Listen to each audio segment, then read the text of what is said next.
iron knows not every strike is meant to fall.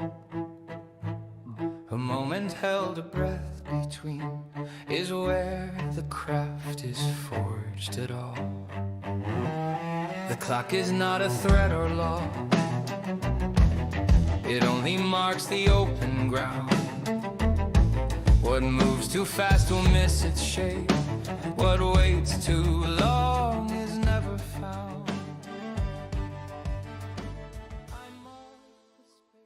Okay, everyone.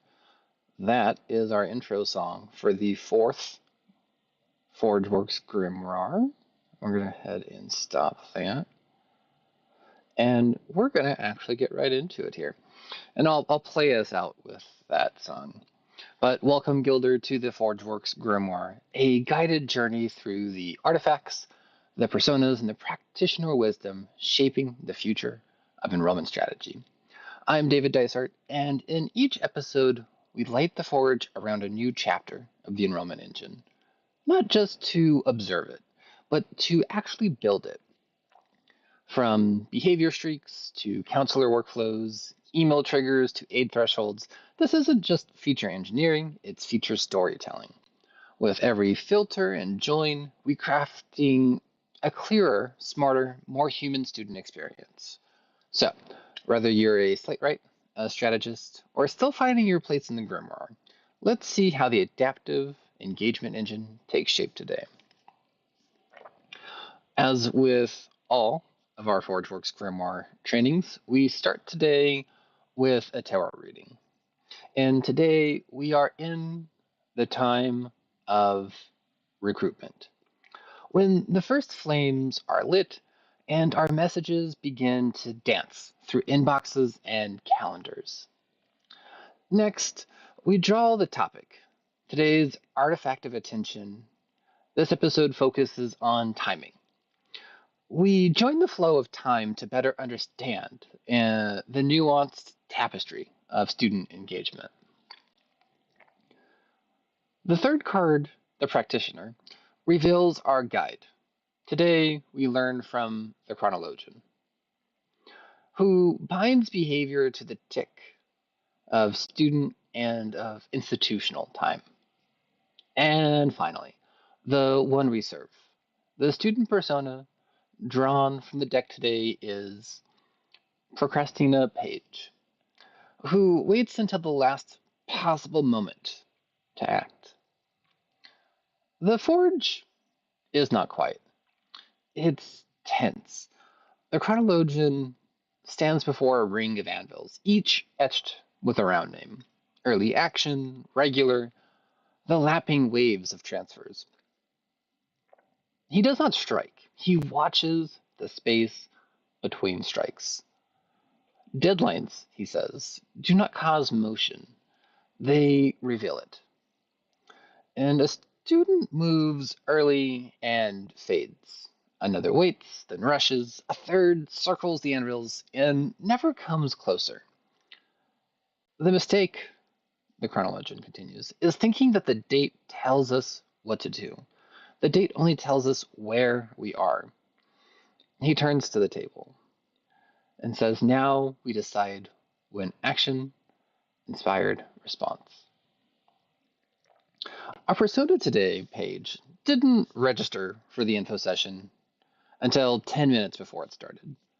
She clicked the link for the application workshop the day after it ended. But just when you think she's disappeared, she shows up with a complete app at 11:57 p.m. on the deadline day. She's always late, but never truly gone. Timing has always been one of the most uncomfortable parts of admissions work. We spend so much energy debating deadlines, reminder cadences, and how close is too close. We argue about whether students need more nudging or more space. Most of the time, we end up defaulting to calendars because they're simple. They're defensible, and they're just easy to explain. What they are not very good at is listening. This training grew out of a pattern. Maybe it's not struggling with messaging, but struggling when a message earned the right to exist.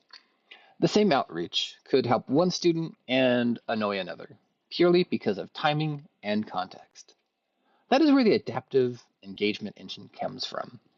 Not as a new comm plan, not as more email, but as infrastructure that treats time as a dimension you can design against, not just survive. This is also why this module belongs to the Chronologian. Deadlines and the calendar, these things define the arena, but the behavior decides the move. An application started early means something different than one started late. Silence in week 1 is not the same as silence 3 days before a deadline.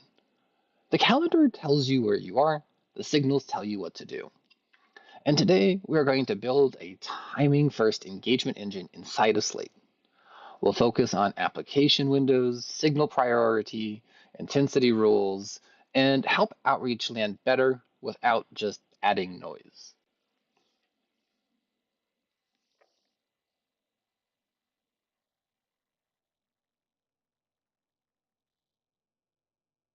We're not rewriting copy.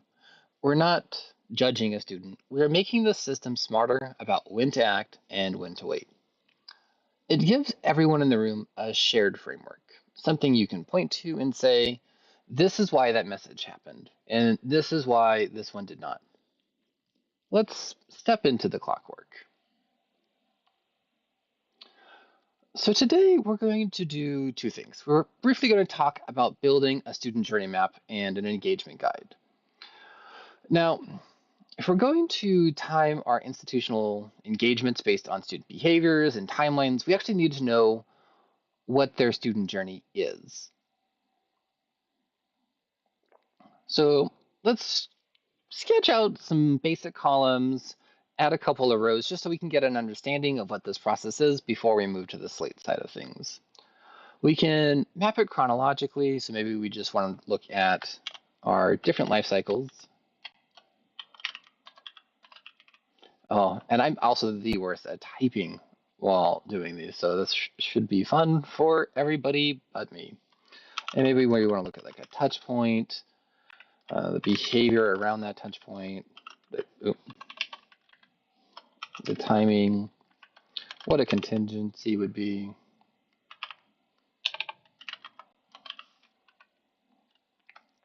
Just a name to follow up. And we'll also talk briefly about like a low resource and a high resource option would be. So low resource options that we're typically going to talk about right today would be emails, automated emails that go out. High resource would maybe be a call list from your full-time or part-time staff or your student workers. And maybe we just do, what would be the flip to cause that? Maybe some data, I don't know why. So let's look at some, when I think life cycles, we can be more granular with it, but we're just going to use some Slate terminology here. So are they a prospect? Are they an inquiry? Are they an app? We'll probably do a few of those. An admit, a deposit. And all those just kind of general life cycle stages. So you can be filtering these, you can be ordering these, just to kind of help you. And there's a lot of wonderful work being done about the actual part of the journey the student's at. Are they finding information? Are they buying in? Are they emotionally invested? Stuff like that. But this is just keeping it simple. Today we're going to talk about a student submitting an RFI form. This is a request for information form, an inquiry form, however your terminology is in your office. We could also do things like, oh, how do we want to engage with a student after they've signed up for an event or attended an event, or the application opens, or the application submitted, or the application deadline. There are so many contextual pieces around a student's journey, around a student's behavior, the calendar context, and the kinds of engagement that we want to offer the student as an institution. But today, given that this is an hour-long training, and I think I'm already 10 minutes into it, we'll just go look at an RFI submission and just a couple of low resource automated emails that we're going to send in relation to a student submitting that RFI form. So maybe our behavior is just submission. And we're going to do that for all three of these. And the timing is immediate. Maybe our next one is 12 to, let's do 24 to 48 hours after submission, and then just 1 week after submission. Okay, so let's say this is going to be automatic no matter what they're doing afterwards. Same thing with this, we're just going to do an automatic. And then this will be if no additional behavior or track signal. So if the student is submitting an RFI form, they're interested in the institution, they're doing their research, for some reason that they're interested enough in the institution to give their data for free with the assumption that their student journey is going to continue with you and you're going to provide them with helpful, interesting, novel information that they didn't get otherwise.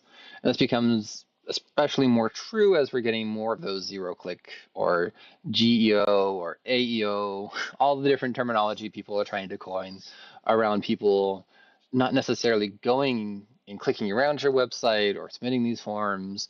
So the people who are actually submitting, you have a very impactful moment that they're interested enough that they're going through the time to submit the form.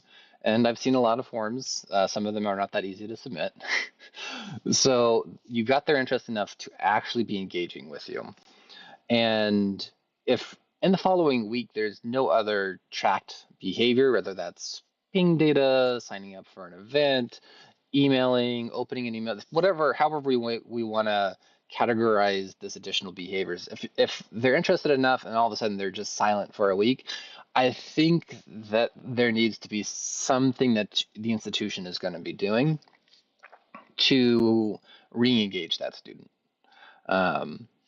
Because you need to keep that momentum and build upon it.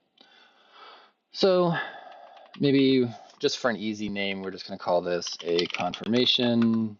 I call this a follow-up, and this is just a silence re-engagement. Low resources, these are just emails that we're going to have Slate send on our institutional behalf. Hi, we're not going to do anything. No, we're just going to do an automated email there as well. And maybe this is a student worker call. And maybe a high resource option is we want to do this for everyone, or maybe there's just a reason why this particular student is getting that high resource touch point. Maybe they have a high demonstrated interest or a high yield score, or they're coming from a population that is really important to your institution, whatever that might be, that would specifically cause them to get this high resource touch instead of the low resource touch. And again, this could be just everyone a week after and they come to an event, maybe they all get calls, whatever it could be. It could be everyone, or it could just be a specific situation in which you're allocating a high resource touch point to this behavioral engagement. And data, we'll talk about this in a minute when we actually build it in Slate, so I don't think we're going to necessarily do that right now. The why, this is just flywheel mechanics. Like they're interested. So our institutional engagement is just to keep that engagement up. And then this is just a re-engagement. And again, I can't type, but I am going to fix it. And so you don't need all of these data points. You could add more, you could add less, you could modify what it is. This is just a brief example of just to get your bearing when you're looking at all of the student journey map and the institutional and student engagement patterns that we're seeing. Just something that you can visualize and see. You could look at what are some metrics that we're looking at that would indicate that this is doing well. Yes, their click rates going up in emails. They're pinging our website more often. Maybe even about the things that we're talking about. They're clicking on these emails, and maybe a guardrail. If all of a sudden you're seeing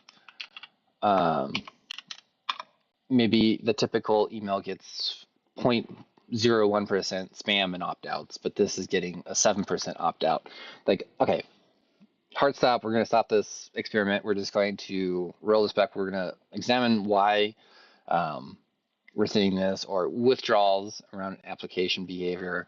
So there's a lot that we can look at to make sure that this is being productive or that this is actually harming our student population. So we can look at that for those two things, metrics and guardrails. But I do want to make sure that we have plenty of time to actually start building in Slate. So I'm going to, okay, here we go. So this is just the clean slate environment. I have done for all of the Forgeworks Grimoire. So this is, I think, like one of the admission showcases, which I should probably like take a look at and see what's in here. I'm sure there's a lot of great ideas.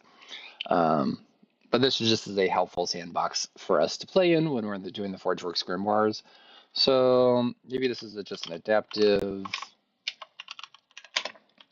engagement engine RFI. 1 of 3. And we're probably not going to write the email copy today. I think that's a really good and interesting topic for us to tackle on our next Forgeworks Grimoire training, where we're actually going to have the Colograph writing these affinity building emails that use all of these wonderful psychological, behavioral economics, behavioral science, marketing, sales principles to write emails that aren't just process emails. So I think that's going to be our next time, but we're just going to primarily focus on some filters, some exports, some conditional logic, some content blocks. So I think we can just keep all that. So again, these are just the default settings that are coming in the showcase. So we're just going to name it.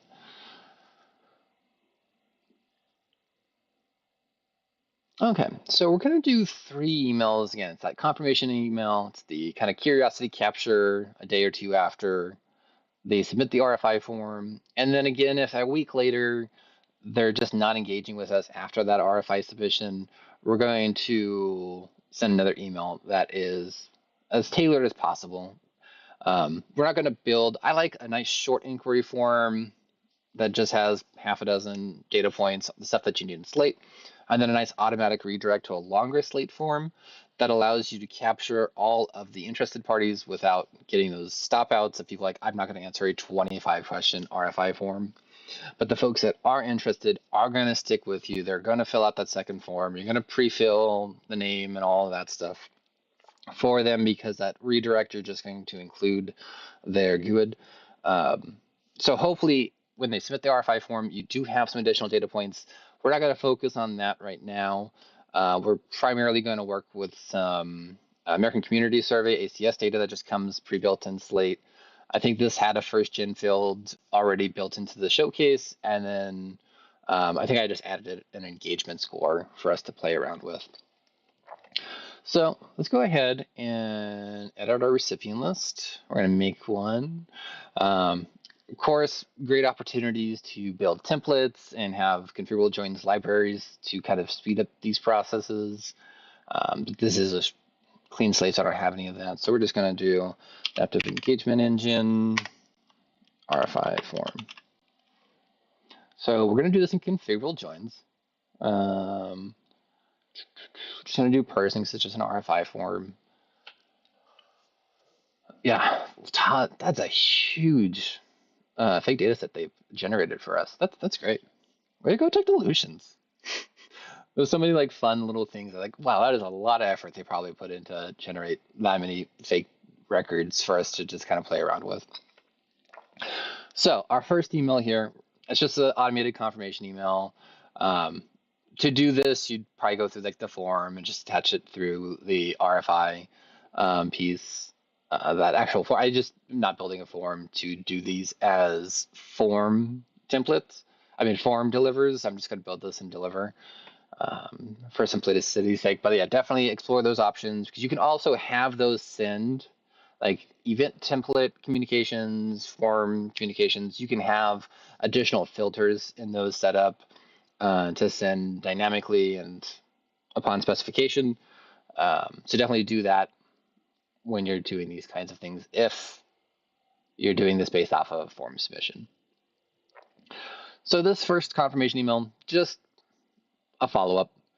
So maybe we want to look at distance from the institution that the student is. If you're collecting like the student's school, you in theory have that tying in most cases to the organization. That organization has an address. So you have an address on file for that student. And you know how far away from your institution they are.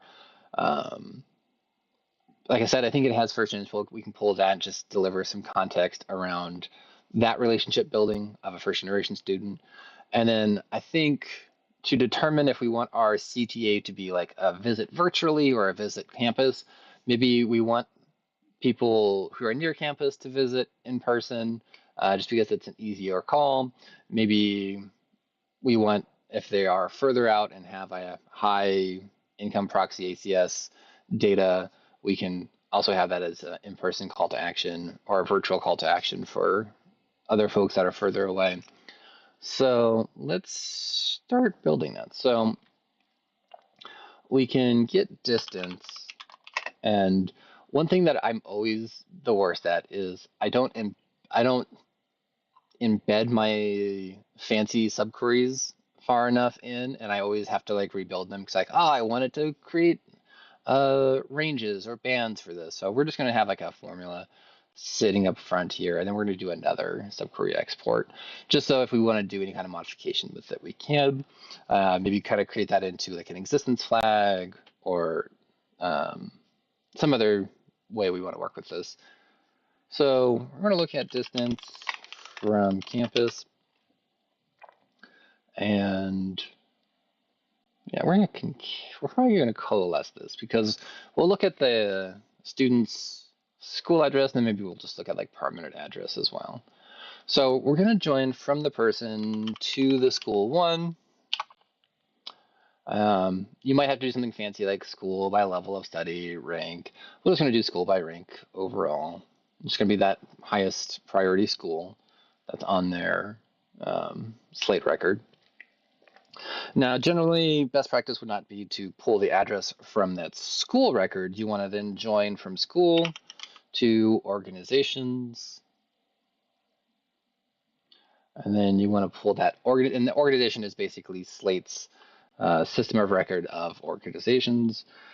So then we're going to pull address from organization, and we'll just do rank overall for that as well. You can, again, if you want permanent versus mailing or some other kind of filters on your address, we're just going to pull school org address one.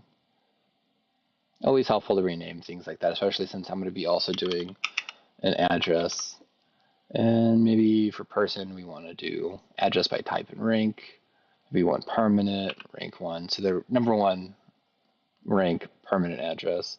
You could also do just rank one address as well.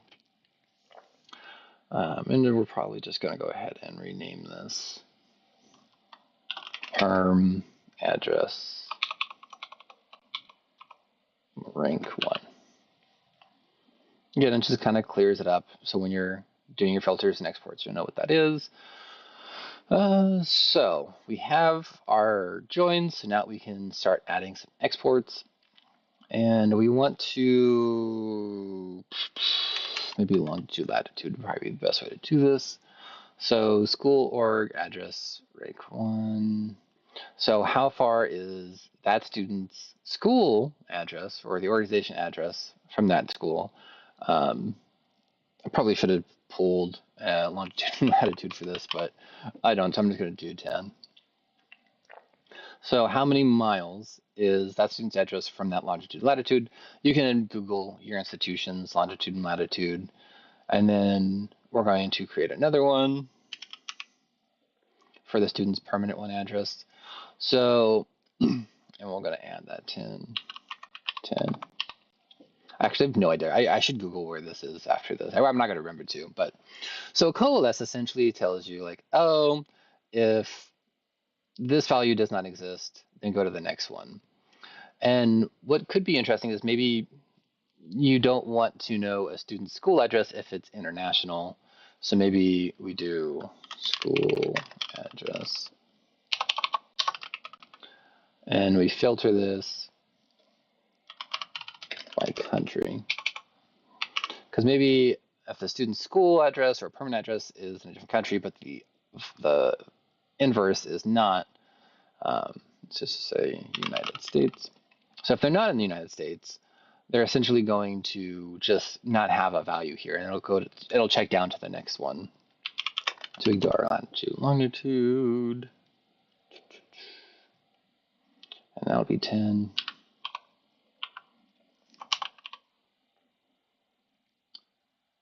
And that way, if they're not in the U.S., which also just if they don't have an address, that'll also preclude that, then it will check down to the next one. And you could, if we also did that for the permanent address, you could have it if neither one of those is true, then you could add a null value, maybe just 3,000 miles away, just as a kind of dummy code for internationals. You could also just have a literal here to just indicate, like, yeah, the student's international. We don't need to know someone who's 4,000 miles away versus 4,200 miles away. Just they're international. We're just going to treat that as a separate group that has their own distinct engagement style, CTA style that we might have from them. So distance from campus. And this could even be like, oh, maybe we do want to add essentially like a flag for this. So we're going to say case when distance from campus is greater than 100 miles, say 20 miles, then 0, else 1, end. So if they're further than 20 miles away from the campus, we're going to return the value of 0. This export value will be 0. If they're not greater than 20 miles away, then it'll be 1. So maybe this is far from campus. And this might just help us with our conditional logic and call to actions that we're going to have in this email a little bit later. So then we can just do first gen. I feel like, yeah. And it's probably, I like to have like that 1, 0 as my values, especially when I'm doing conditional logic. But this is 1 and 0 for its bit. We're just, if there's no value, then we're going to say 0. You could also do something similar with just like an existence export if you're keeping text or a string in the value of that field. And then let's also look at, oh yeah, I need to join to my address. So let's look at, again, that permanent address 1. So Slate has a really fun thing called ACS data. And they put it inside, when it's in configurable joins, I think it might be something, I think it might have a different naming convention in like the Slate template library and standard library. And oh my goodness, we've been doing this for 30 minutes already. I should probably hurry because I have 2 more emails I want to get through and I've not even finished with the first one. So this world country is ACS data. This is American Community Survey data. Oh, I'm doing exports. Oh, yeah. So if you just type in world, you're going to want this one without the subquery. And this allows you to export different values based off of that student's, I think this is zip code. So what is the percent of people in that zip code based off of, I think a lot of this comes from the census. So every 10 years, they're going to revamp the data. So data can get a little stale as you get further through that every 10 years Census Bureau, like national census. But what percent of the people in this zip code are aged 0 to 5? So we have ages, we have education. So what percentage of students have at least a bachelor's degree? what percent of people are employed in the armed forces, what percent have an income between 35 and 50K, median household income, per capita income, what percent are like working in the manufacturing industry, percent does not speak English. There's similar data like College Board. Is it is landscape, not landscape data? Uh, Segment analysis. Yeah, I think it's segment analysis data. It has similar community-based information that's I find is really interesting and helpful. When you, like I said, you don't have additional data points. You don't know what enrollment factors they have. You don't know that kind of really contextual information on a student that they have self-selected to give you. So you work with this ecospherical data of just if it has a high educational attainment in this community, maybe that's an element that you can work with when you're communicating with the student if you don't know anything else about them. So ACS data just has a lot of really interesting stuff here. Um, Typically, if you are doing anything with this, there are going to be people who don't have this information for them, especially if you're doing something like the College Board data. So you can, for like this, since this is zip code based, um, you can look at an aggregate or an average or of at the state level or just from a general population. So instead of having a null value, you have at least a value that you can fall back on, similar to how we did that from the far from campus export. So what was I looking? Yeah, so like let's look at an income proxy because if someone is 2,000 miles away and the median income, let's see, yeah, see median household income. I feel like that's usually higher than like a per capita. So we go with per capita. Um, so let's see, a case when.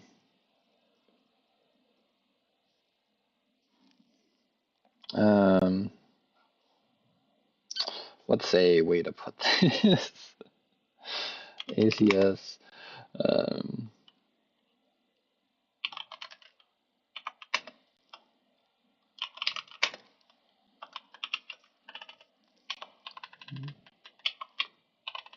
put those dashes in. When you're working with like content blocks and stuff like that, um, it will put the dashes in for you. But it's just kind of nice to have. You can kind of come over here and copy paste. You're not having to manually type it. So maybe when the per capita income and to get that actual data, so we'll go search that world. So realistically, what you're going to be using here is just the value. So depending on what data point you were connecting to, whether that's income, or that's industry, whatever it might be, you're just going to use this value as like this is the data point that you're pulling. So when that is maybe less than, say, $50,000, then how do we code the far from campus? So the far from campus is 0. So yeah, it's house one and so maybe we just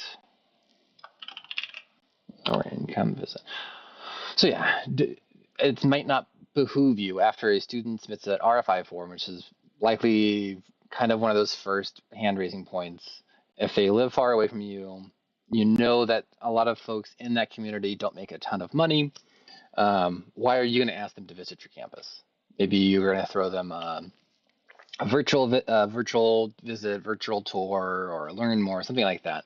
So just being a little bit more sensitive with how you plant your call to actions or CTAs to be a little bit more effective, a little bit more sensitive. So if they are a little bit more strapped for cash super early in the journey, it just doesn't necessarily make a ton of sense to ask them to come to. Oh, I don't know why I would have put comma when I'm trying to compare values, but sure. And you could do this with a formula. You could do this with compare. I guess compare would be in, yeah. Filter, we'll do that later. So we have our first 3 data points for this email. So maybe our very contextual moment specific CTA uses these three data points, or we add some conditional logic uh, with this follow up email based off of this. And again, we'll go through this a little bit more in our next Grimoire training. But yeah, I think what could be interesting here is that like if they're 10 miles away from campus, or I guess less than 20, then yeah, maybe it's more reasonable to ask them to come to campus. But if they're farther away, they don't have in that community a ton of money, that just doesn't make sense to have that kind of call to action. So next, and we'll just kind of call this tier 1 confirmation.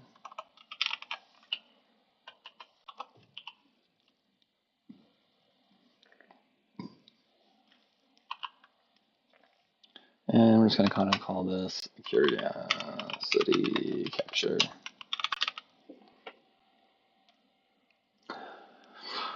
And this, I think, was going to be a little bit makes a little bit more sense. Actually, tailor the content of that.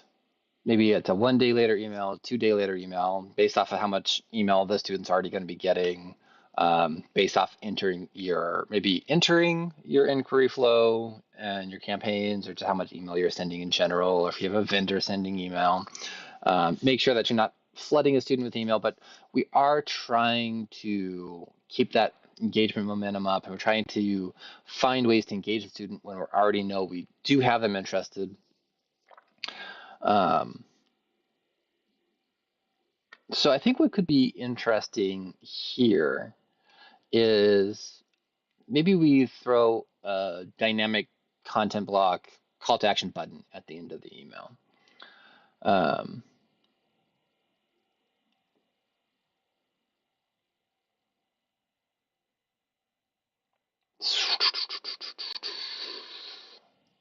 Yeah. So maybe based on cycle timing, maybe this is at the beginning of the application cycle versus the end of the application cycle. Students, let's throw in their engagement score. Did I not add an engagement score? Maybe call it a demonstrated interest.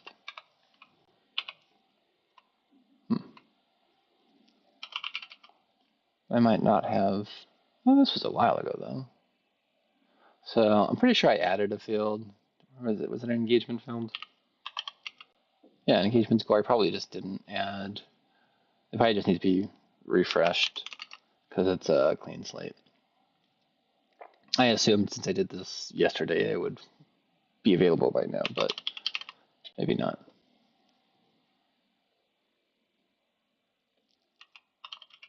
There we go. So we're going to have an engagement score and maybe some previous behaviors. Maybe we want to look at have they visited?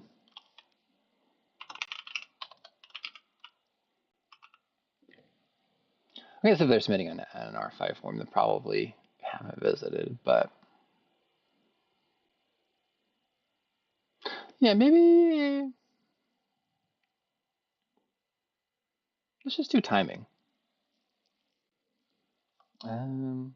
Wi-Fi less than 1 week after app opens.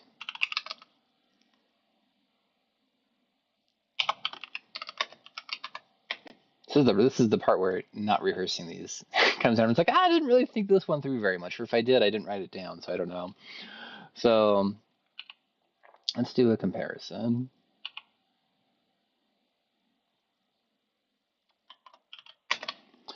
App open to RFI submitted.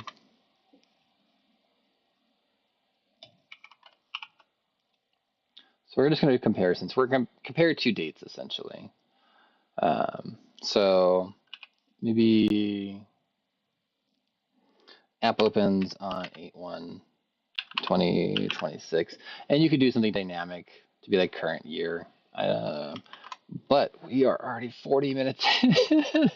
Oh, I did not think about this. How long this all would take. Let's probably do this. It'll be a little bit easier. So form submission, form response.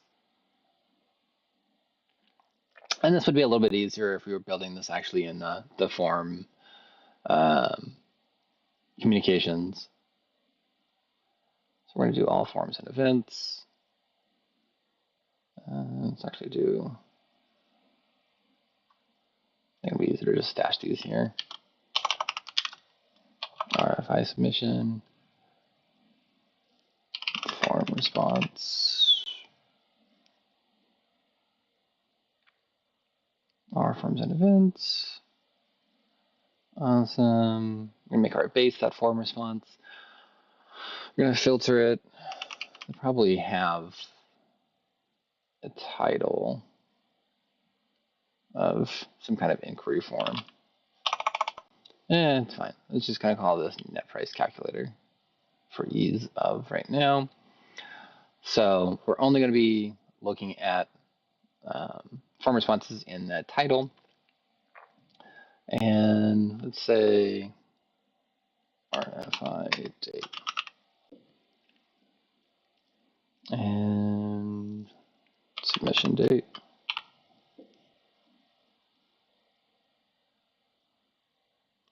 Okay. And then it's actually app plus 7 days. Do a formula. Do 7. We could just have that in the formula, but we're just going to do 7. And we're going to, actually, I guess we can just, I'm making this too complicated. Just, that's the within 7 days of the application open. So if that's early in the application timeline cycle that this is happening, then we're just going to have an existence of like, yes, this RFI was submitted less than a week after the application opens. So we could go over here to deliver, content blocks. I think I added a CTA. So we have a tell us more about yourself in this content block, which we're basically going to drive this content based off of our exports. So a tell us more versus a virtual tour call to action button. So maybe instead of saying the 1-0, maybe if it's early, we want to have them tell us more. But if it's later in the application cycle, like we got to drum up some higher stakes RFIs.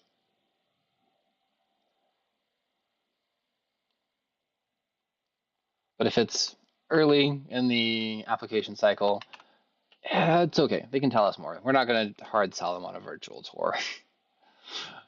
And we'll actually use this.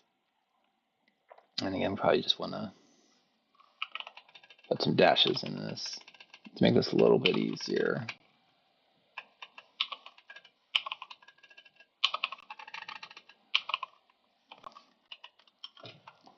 We're just going to copy that. And if we actually pop over to our email, and a content blocks, if you're not using content blocks, they are amazing for so many things. One of my favorite features of Slate. So you kind of call it similar to a merge field because it has the curly brackets.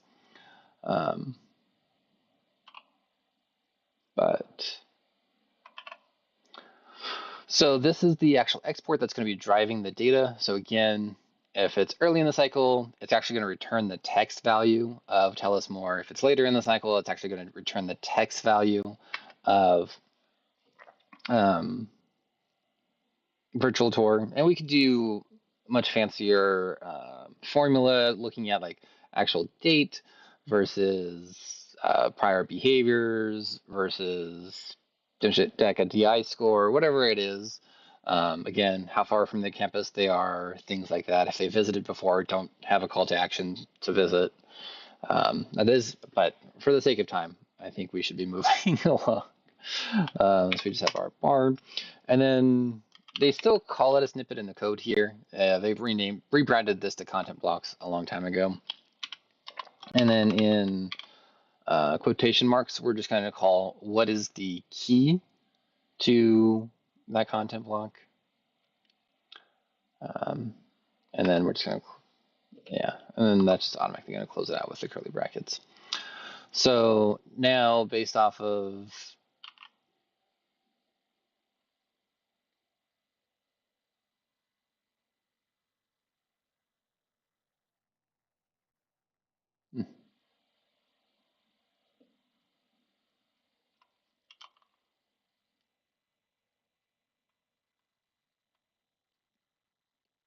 interesting.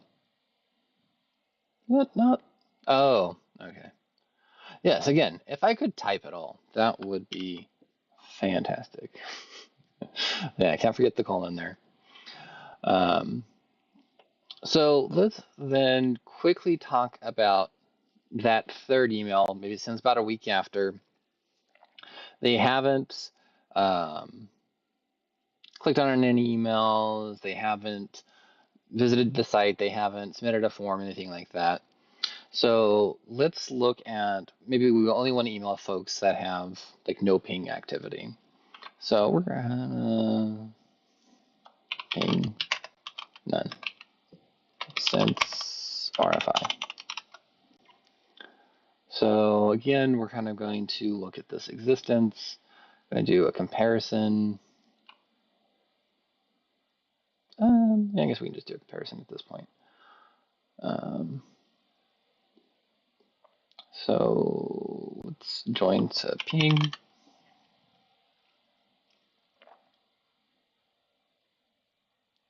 And then we're going to join, again, we'll just do a generic form response. So we're just going to point that specifically at,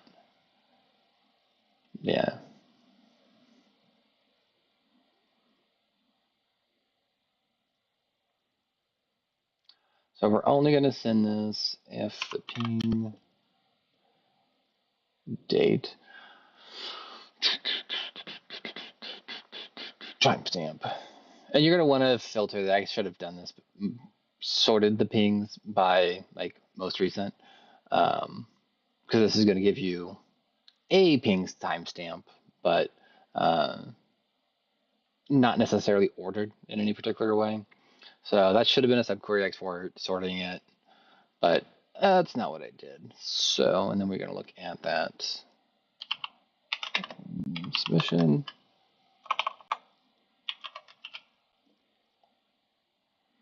So again,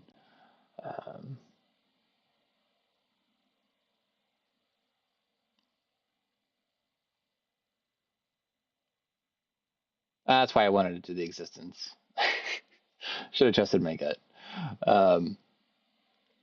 So if that ping timestamp is greater than the submission date, then we want to exclude those folks. That's why I was going to put that in a existence export.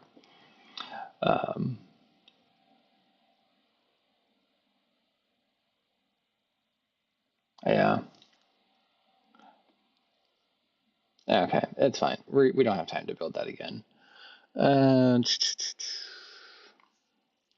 And then we could also look at something that's, maybe we have different call to actions or different framing for this question if it's someone who is like out of state, in state.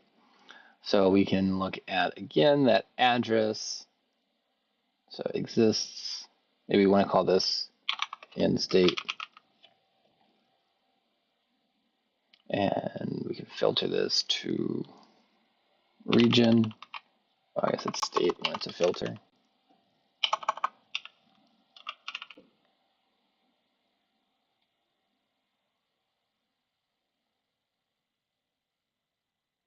And I'm in sunny old California. So again, this could be 1, 0. This could be yes, no. However you want to code these. I like the 1, 0s personally, but so now we're having these additional data points of like, oh, okay, again, we want to have that call to action that is specific to someone who is in state. maybe we want to talk about an academic scholarship. So let's look again. Maybe we don't have a lot of information on these students. So again, framing the email with the best information that we have, which could be this ACS data, it could be data from a vendor that you have that has, again, that ecospherical data that is like maybe the student just grows up around a lot of people who have high educational attainment. So that student journey is already framed by the people around them. So you could be talking about your honors program based off of, let's see,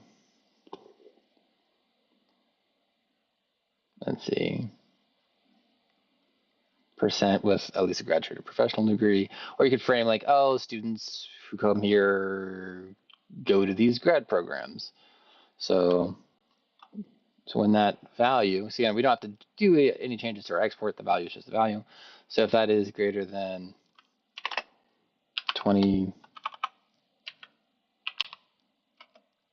then 0. I should have refreshed. Does this come as a point, or is that just a hard number? It might just be a hard number, so you don't need the point. Definitely check that. So if it's greater than 20%, then we're just going to say a 1, else a 0. So again, just to help you frame in those early stages of the recruitment funnel, as much as you can, tailor an email based off of what is going to likely resonate with the student, since we might not have a lot of that data. And you could check down to this. So again, you could coalesce this like we did with the far from campus export. So if we know that a top enrollment factor for the student is because they've explicitly told us going to grad school, or if you are running an independent subquery off of what's the highest percentage of those kinds of responses to people at the school level, or if you have some kind of data set that you know where your students are going afterwards. Again, looking at that ecospherical, like that in-house ecospherical data. We know students from the school typically go on to grad school. So if they are in one of those schools, and that could be an independent subquery, that could be infrastructure that you have built out in Slate, that could be a materialized view thing. However you're capturing that kinds of quorum score data or quorum data, or other types of like, oh, we know students who are in this, or have like really good high schools around them, so they typically are being accelerated into an academic, a long-term academic life cycle. You can check that down. So like, did they explicitly tell us that? Does our internal data point to someone who has high academic achievement based off of historically where students go in that area, or some ACS data, anything like that, vendor data? So we're just going to say this is high into attainment. And again, we're not doing any kind of decisions based off of this. We're just trying to be able to craft and tailor the messaging as much as we can without a ton of data. And even if we're not correct, we can condense like, oh, this is a 10 email sequence that touches on our honors program, and touches on financial aid, and it touches on how awesome it is being in sunny California. Well, like, okay, if they're 20 miles away from you, it's sunny California. They know. If they're in Wisconsin, maybe lean on that sunny California a little bit more. But we're just trying to, in those early stages, use all the data that we have at our hands to turn those 10 email sequences that the student's going to resonate with maybe 2 of them. And we're just increasing the odds of that single email resonating with them more, or that 2 emails resonating with them more, based off of whatever data we have available. So yeah, we can do that. And we'll go more into the actual writing of the emails in our next Forgeworks Grimoire. But we are almost at an hour here, so I do want to make sure that we're transitioning into our other segments. So one last practitioner insight I think would really help as we move from that live demo. The Chronologian is really speaking to us and saying, again, that the calendar defines the arena that you're working in, but the actual behavior decides the move the institution needs to make. And with our runes of practice, um, this is essentially our blueprint breakdown of the episode, is we really need to begin with a journey, not a calendar. And we're going to map out that student experience. We can do it chronologically.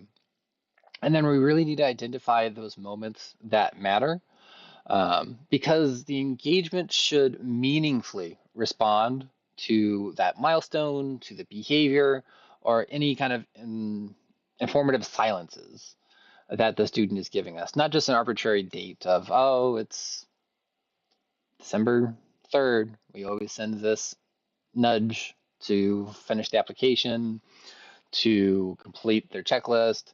And those really process driven emails that, like, oh, okay, we are 2 days before application deadline, we need to do an application nudge. Like, those are kind of meat and potatoes of the admission office, so I'm not going to tackle those at the moment.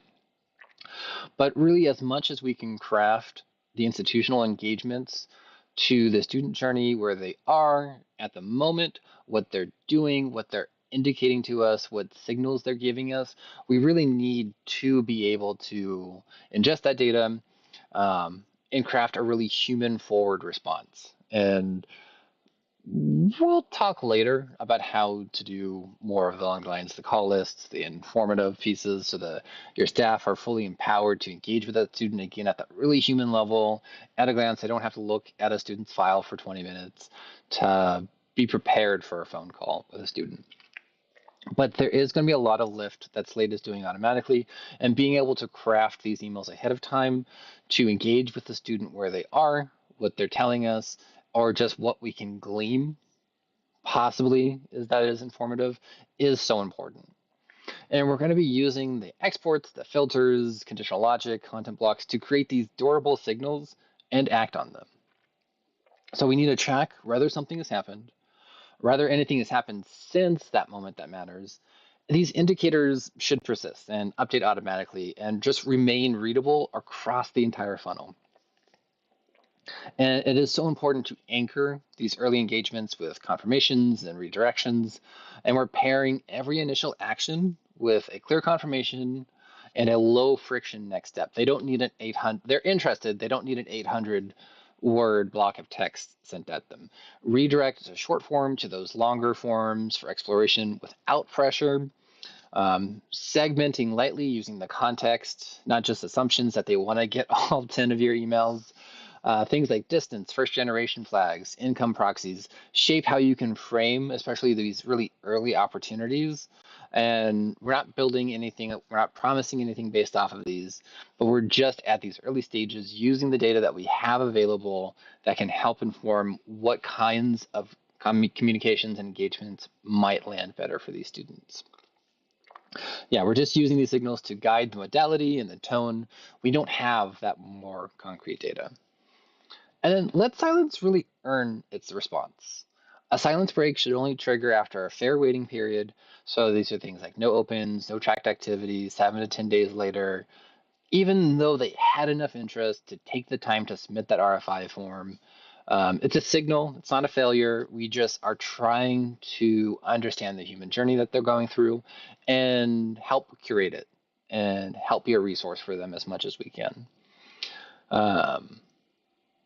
The discussion sparks, so these are questions that you can take to your team. Where does timing help today? And where does it actually get in the way? So think about the moments when outreach has landed really well because of when it happened in the student's context, and moments when it failed, even though the message itself was fine, it just reached them at the wrong time. And which signals do you trust enough to let them suppress the outreach? Engagement, silence, application progress, deadline proximity. Where are you actually comfortable letting the system wait instead of automating a nudge or a check-in and being more contextual with the student and less on the calendar? And how do your current deadlines actually shape behavior unintentionally? Consider where fixed calendars may be rewarding those early movers while quietly losing students, like procrastinating a page. And where would a shared timing framework reduce that internal friction? Which debates repeat every cycle and that could be settled by a clear window, a reaction, or a rule instead of these vague impressions and opinions based on last year's calendar?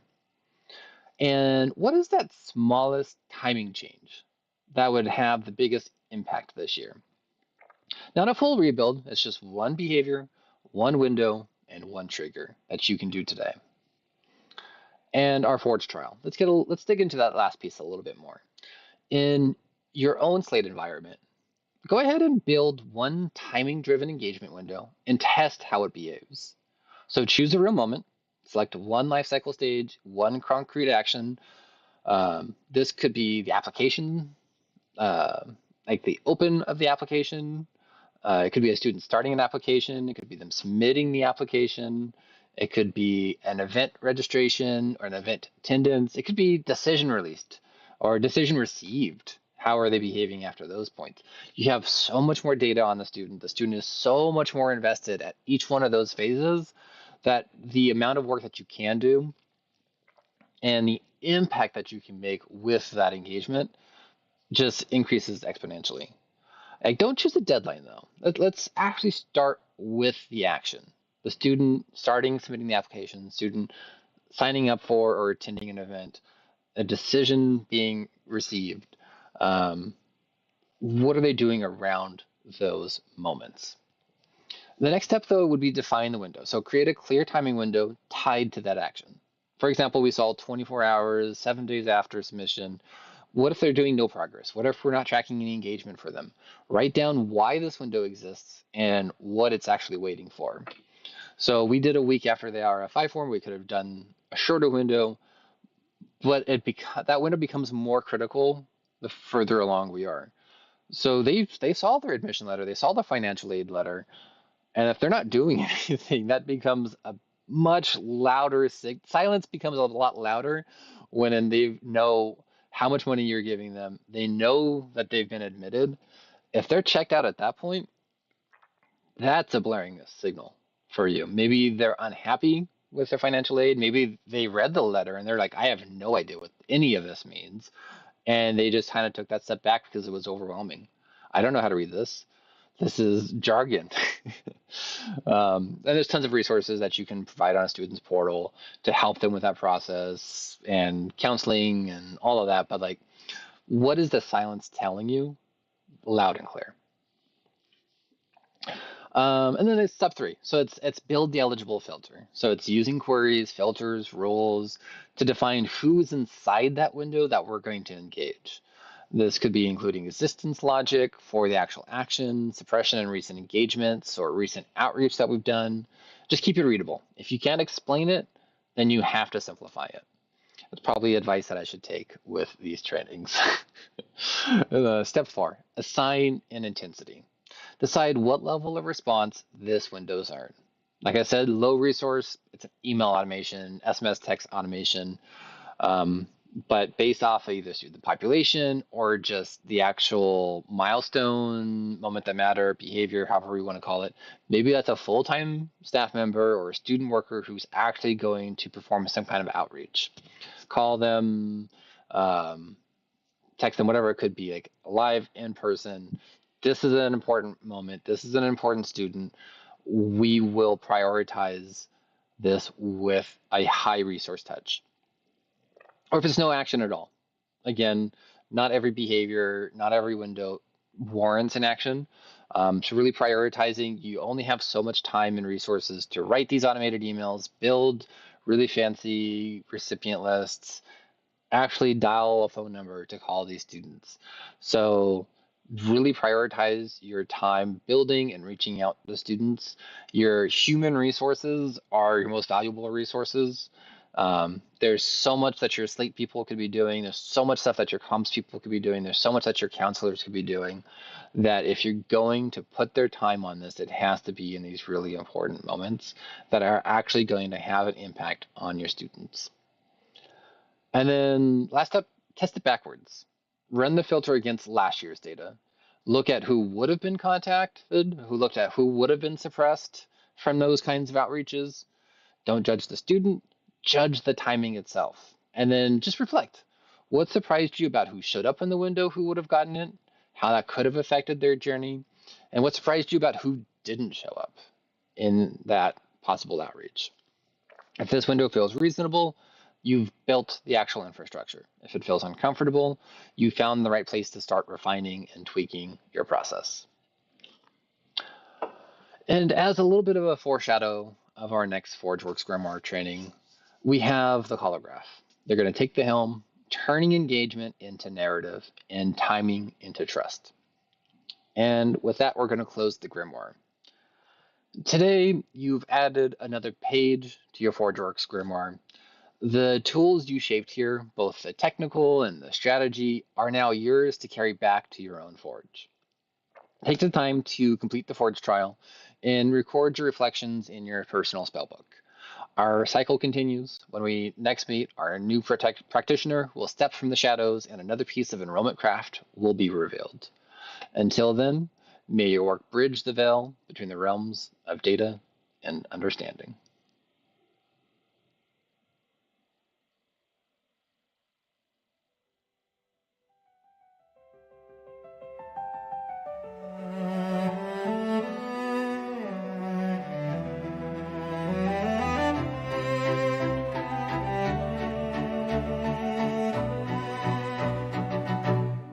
Fire waits the iron nose. Not every strike is meant to fall. A moment held, a breath between, is where the craft is forged at all. The clock is not a threat or law. It only marks the open ground. What moves too fast will miss its shape. What waits too long is never found. I mark the space, I watch the signs, I let the silence speak its name.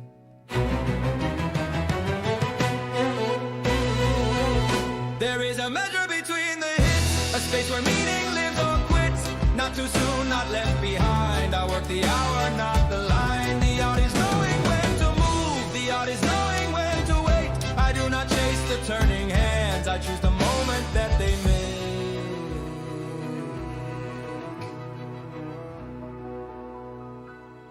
A door ajar, a signal thin, a step begun, a pause unmade. I do not shout into the dark, I answer motion when it stays. The louder call is not the truth, the truest ones arrive on time. There is a measure between the hits, a space where meaning lives or quits. Not too soon, not left behind. I work the hour, not the line. The art is knowing when to move, the art is knowing when to wait. I do not chase the turning hands, I choose the moment that they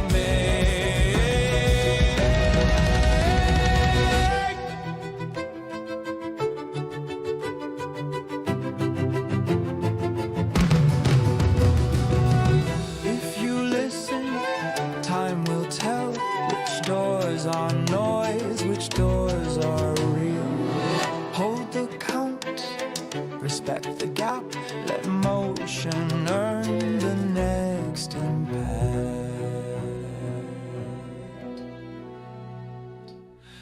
There is a measure between the hits, where purpose sharpens, not insist. I do not fill the air with sound, I let the right weight come around. The clock defines the outer ring, the signal names the strike inside. I am the keeper of the pause, where better choices learn.